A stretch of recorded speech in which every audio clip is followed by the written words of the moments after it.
The word jihad is mentioned in the Quran about 41 times.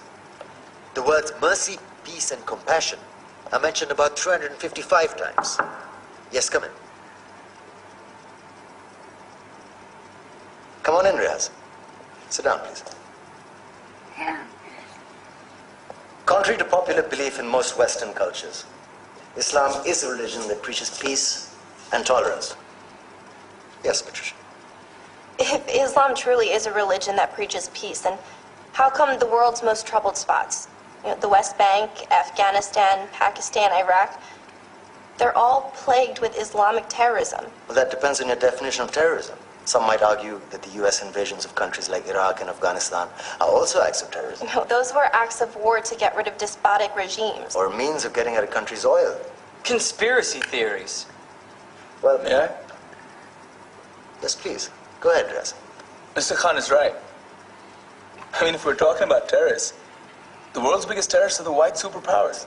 Come on now. No, really, stop and think about it. Explain 9/11.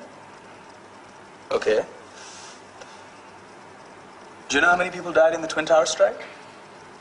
Around 3,000. And do you have any idea how many people died in the bombing of Afghanistan? Take a wild guess. More than 15,000 people died. And that's just conservative figures. About 50,000 tons of explosives were dropped on innocent civilians. Men, women, children. Yeah, but that was because of the Taliban. Now that you brought it up, did you know that the Taliban was a creation of the CIA to fight the Russians? Whatever. They were still harboring terrorists.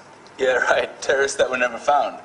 Just like the weapons of mass destruction that were never found in Iraq. Do you want to get into the death toll in Iraq? 500,000 civilians and counting. And what do Britain and America say when they don't find these weapons? It's simple.